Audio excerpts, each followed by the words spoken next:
Welcome back, deep divers. You know we love a good thematic deep dive, and we've heard you binging those silk documentaries lately. Oh, they're so good. So we figured, why not really nerd out with you all on this one? Yeah, we're going deep on silk today. Beyond the threads, beyond the luxury, we're talking a global history, unexpected origins. And I think some stories that'll really surprise you. Oh, absolutely.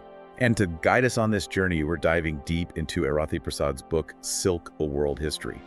Get ready to have your preconceptions challenged because this is way more intricate than just silkworms, right? Got it. That's the thing, right? When we think silk, we think silkworms. Case closed. Right, like that's the beginning and end of it. But Prasad takes us way beyond that familiar narrative. It's a whole hidden world out there of silk-producing creatures. You say creatures, I'm already picturing like giant spiders. Well, you're not far off. We're talking mussels, spiders, even moth species most people have never even heard of. Whoa, hold up. Mussels making silk? Sea silk, is that a thing? It is. Prasad talks about the pinna nobilis, a mussel that people have been harvesting for its silky threads for centuries. That's incredible. I can only imagine the skill and patience it must have taken to collect enough of that to actually make something. Talk about a luxury item. Absolutely, and speaking of luxury, this is where the story gets really interesting.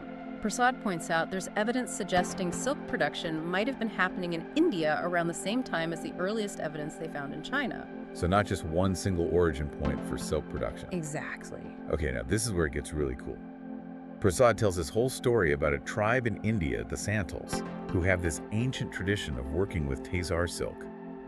Now this is a type of wild silk, and it caught the attention of this British silk entrepreneur named Thomas Wardle. He goes over there, learns their techniques, and ends up showcasing their silk at the Colonial and Indian Exhibition of 1886 in London. And that's just one example of how intricately connected silk is to global history. It wasn't just a trade good. It was a conduit for exchanging knowledge and ideas. Absolutely, and that exchange wasn't always harmonious, let's say. But that's a story for another time. I mean, it makes you think about all the stories woven into a silk garment, right? Yeah, absolutely. Like from a tiny silkworm to an emperor's robe. It's a journey. It really is. And you know, that exchange we talked about, the knowledge sharing, Yeah. it wasn't always harmonious, let's say. Right, especially when you had folks trying to protect their silk-making secrets. Oh, for sure. Prasad talks about this real drive to find alternatives to Bombyx mori silk. That's the traditional silkworm, right? Exactly. And it makes sense people wanted to cut costs, increase availability. Find something maybe even better. Right. They wanted to push the boundaries of what silk could be. It's like that age-old human drive. How can we make this better, cheaper, faster? Exactly. And Prasad introduces us to this really fascinating figure, François Xavier de Saint-Hilaire. What a name. Who was this guy? So he was a 17th century French scientist way ahead of his time. Oh, Totally captivated by spider silk. fight silk, really? Oh yeah, he was convinced it held the key to the future of textiles. Now that's some forward thinking. I can only imagine trying to convince people back then that spider silk was the next big thing. Right, like move over silkworms. But yeah, he dedicated years to trying to collect enough spider egg sacs to make his vision a reality. That sounds difficult, to say the least. You can say that again. But then we have another scientist, Réaumur, who picks up where Saint-Hilaire left off. Okay, so we're talking, what, like a century later now? About that, yeah. And Réaumur was meticulous. Prasad talks about how he studied the different types of silk spiders produced. So he's really getting into the nitty-gritty of it. Oh, absolutely. And get this. He predicted that larger, more suitable spider species for silk production would be found in the Americas. Wow. Talk about a scientific hunch paying off. I know, right? So are we headed to the Americas for the next chapter in our silk saga? We are. This is where it gets really wild. Prasad introduces us to Father Termeyer, a Jesuit priest and naturalist living in 18th century Paraguay. Okay, a priest who's into silk. I'm intrigued. And it gets even better. He develops this ingenious method for extracting silk directly from living spiders. Hold on, what?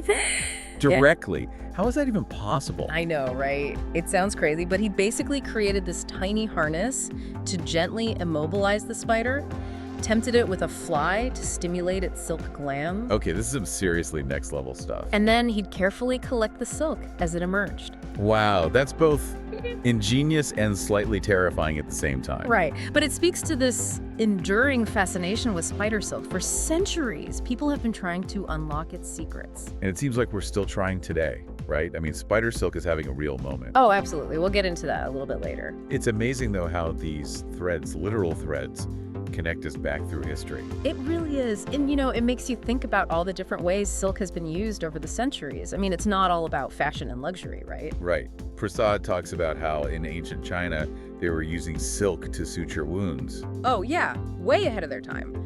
It's got those natural antibacterial properties, and it can help promote healing. It's like the OG biodegradable bandage. But it gets even more surprising. Prasad also mentions Genghis Khan's soldiers. They were wearing silk undershirts as armor. Okay, now that's a fashion trend I can get behind. Right. And it actually worked. Apparently, that tightly woven silk could deflect arrows, help prevent fatal injuries. It's incredible how those properties they observed on the battlefield centuries ago are now being researched for modern medicine. It's like history repeating itself, but with, like, a scientific twist. Totally. I mean, scientists are currently researching silk's potential for creating artificial corneas. Wow. From ancient battlefields to cutting-edge medicine. Who knew? Okay, one more story from the book that absolutely blew my mind. Prasad talks about this doctor in Tombstone, Arizona, back in the Wild West days. Oh, yeah, I remember this one. So he's there, right in the heart of it all, and he observes a silk handkerchief stopping a bullet. Like, what are the chances? That's incredible. I know. It's a testament to just how strong and resilient this material is. It really is. And it's those same properties that have scientists today so fascinated with the possibility of creating bulletproof vests using spider silk. Oh, wow. So we might be seeing bulletproof vests woven from spider silk in the future. That's wild. It's a real possibility, and it speaks to this amazing connection between the past, present, and future of silk. It really does. But with all the talk about the future of silk, what about the environmental impact? Traditional silk farming, it's not exactly known for being eco-friendly. That's the big question, isn't it? But there's good news on that front. Prasad highlights the potential of these wild silks we talked about, Tazar, Muga silk. Yeah, the stuff that first caught that British entrepreneur's eye. Exactly. So because they often involve less intensive farming practices, they can even support biodiversity. They have the potential to be much more sustainable. That's amazing. So we can have our silk and feel good about wearing it too. I think so. Yeah. And the really cool thing is, Prasad talks about the work of Neri Oxman. She's a designer and professor at MIT. Okay, and what's she doing with silk? She created this thing called the Silk Pavilion. It's this large-scale architectural installation that was woven entirely by silkworms. Wait, silkworms wove a building. How is that even possible? It's amazing, right? But it's more than just a cool art project. It really showcases this idea of collaborating with nature, designing with nature. That's incredible. And that's just one example. Scientists are also making huge strides in creating synthetic spider silk in labs. So we could potentially have mass-produced, eco-friendly spider silk in the future.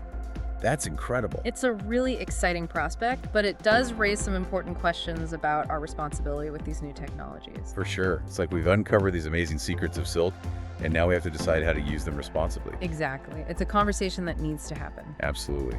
Well, a huge thank you to Aarathi Prasad and Silk, a World History, for taking us on this incredible journey. It's been quite the deep dive. It really has. And to our listeners, we hope you come away from this with a whole new appreciation for this remarkable material, one that goes way beyond the silkworm. And who knows what the future holds for silk. It's an exciting time to be paying attention. That's right. Until next time, keep exploring, deep divers.